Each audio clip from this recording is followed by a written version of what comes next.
Muawiyah bin Abi Sufyan adalah salah satu tokoh paling berpengaruh, namun juga kontroversial dalam sejarah Islam. Kehidupan dan warisannya terkait erat dengan dekade-dekade awal pembentukan komunitas Muslim setelah wafatnya Nabi Muhammad. Sebagai pendiri kekhalifahan Umayyah, tindakan Muawiyah membentuk lanskap politik dan agama dunia Muslim selama berabad-abad.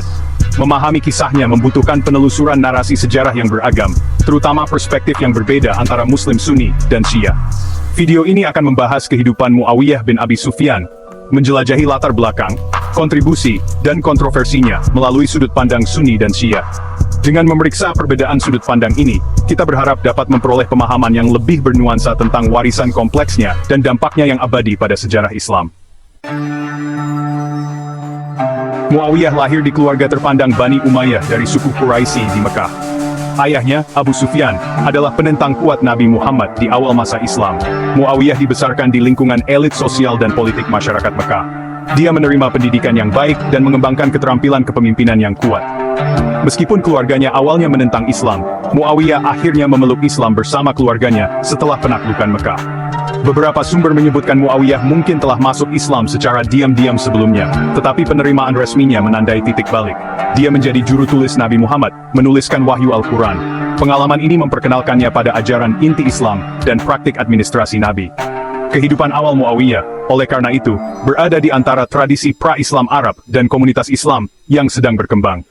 Dualitas ini nantinya akan memengaruhi pandangan dunia dan keputusan politiknya. Setelah wafatnya Nabi Muhammad, Muawiyah terus mengabdi pada negara Muslim yang baru lahir di bawah Khalifah Rashidin. Bakat administrasinya diakui oleh Khalifah Abu Bakar, yang mengangkatnya sebagai sekretaris. Selama masa pemerintahan Khalifah Umar, kemampuan Muawiyah membuatnya diangkat menjadi gubernur Suriah pada tahun 636 Masehi. Penunjukan ini sangat penting dalam membentuk karier politik Muawiyah. Dia unggul sebagai administrator safe memperkuat pemerintahan Muslim di Suriah dan memperluas wilayah kekuasaan melalui kampanye militer yang sukses melawan Kekaisaran Bizantium. Pemerintahan Muawiyah di Suriah ditandai dengan efisiensi, pragmatisme, dan fokus pada stabilitas. Dia mendapatkan reputasi sebagai pemimpin yang adil, bahkan di antara penduduk non-Muslim di bawah pemerintahannya. Waktunya di Suriah mengubahnya menjadi pemimpin berpengalaman dengan pengikut yang setia, mempersiap kanggung untuk ambisi masa depan. Benih perselisihan antara Muawiyah dan Ali bin Abi Thalib, Khalifah Rashidin keempat, tertanam setelah pembunuhan Khalifah Utsman. Muawiyah, sepupu Utsman, menuntut keadilan atas kematian kerabatnya. Dia menuduh Ali terlibat dalam pembunuhan tersebut dan menolak untuk berbayat. Ini menandai awal perebutan kekuasaan yang akan meningkat menjadi perang saudara, memecah belah komunitas Muslim. Ali, yang dihormati oleh Muslim Syiah sebagai penerus sah Nabi, berusaha untuk mengkonsolidasikan otoritasnya dan mengatasi keluhan yang memicu kerusuhan. Dia memandang penolakan Muawiyah sebagai pemberontakan terhadap otoritas yang sah. Konflik antara kedua faksi mereka, yang dikenal sebagai fitnah pertama, merupakan titik balik penting dalam sejarah Islam. Ini menghancurkan persatuan komunitas Muslim awal dan menyebabkan perpecahan abadi dalam agama. Bagian 5, Pertempuran Siffin dan Arbitres yang kontroversial. Puncak konflik antara Ali dan Muawiyah terjadi pada pertempuran Siffin di tahun 657 Masehi. Setelah pertempuran sengit selama berhari-hari, pasukan Muawiyah yang menghadapi kekalahan mengangkat mushaf Al-Quran di ujung tombak mereka, menyerukan arbitrasi berdasarkan prinsip-prinsip Islam. Ali, meskipun curiga dengan niat Muawiyah, setuju untuk melakukan arbitras guna mencegah pertumpahan darah lebih lanjut. Keputusan ini terbukti sangat memecah belah, mengasingkan beberapa pendukungnya sendiri yang memandangnya sebagai pengkhianatan. Proses arbitras selanjutnya, yang diwarnai kontroversi dan tuduhan manipulasi, gagal menyelesaikan masalah mendasar tentang legitimasi kekhalifahan. Sementara Muawiyah memperkuat kendalinya atas Suriah dan wilayah sekitarnya, komunitas Muslim tetap terpecah belah. Bagian 6. Pemerintahan Muawiyah, konsolidasi kekuasaan dan dinasti Umayyah. Setelah pembunuhan Ali pada tahun 661 Masehi, Muawiyah memanfaatkan kesempatan untuk mengkonsolidasikan kekuasaannya. Dia bernegosiasi dengan putra Ali, Hasan, yang melepaskan klaimnya atas kekhalifahan dengan imbalan perdamaian. Peristiwa ini menandai berdirinya kekhalifahan Umayyah, dengan Muawiyah sebagai khalifah pertamanya. Muawiyah memindahkan ibu kota dari Madinah ke Damaskus, mencerminkan pengaruh provinsi-provinsi timur yang semakin besar. Dia memusatkan administrasi, membentuk pasukan tetap, dan menerapkan kebijakan untuk memperkuat pemerintahannya. Dia mengambil gelar khalifah, menandakan klaimnya atas kepemimpinan duniawi atas komunitas Muslim. Masa pemerintahannya menyaksikan periode stabilitas dan ekspansi relatif, dengan kekhalifahan Umayyah mencapai puncaknya di bawah penerusnya. Bagian 7. Perspektif Sunni, pemimpin pragmatis dan administrator yang terampil.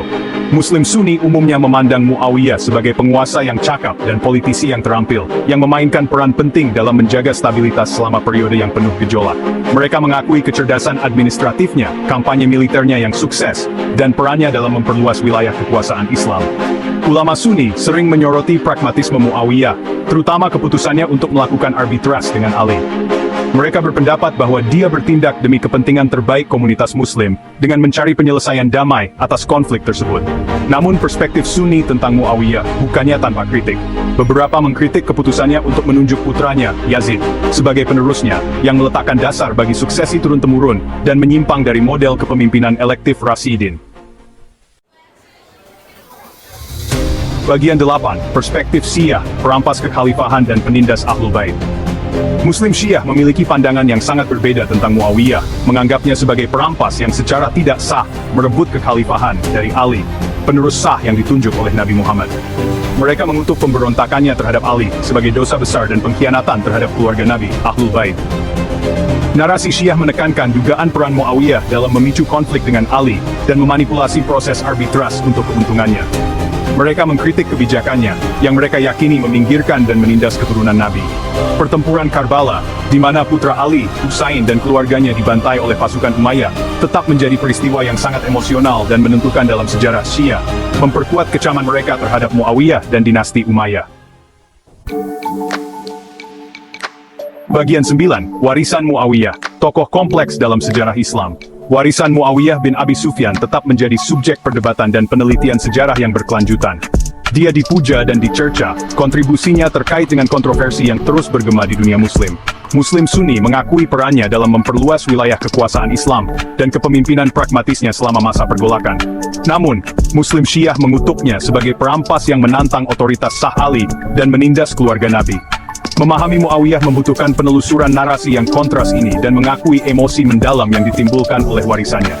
Kisahnya berfungsi sebagai pengingat akan kompleksitas sejarah Islam awal dan warisan abadi dari perpecahan yang muncul selama masa hidupnya.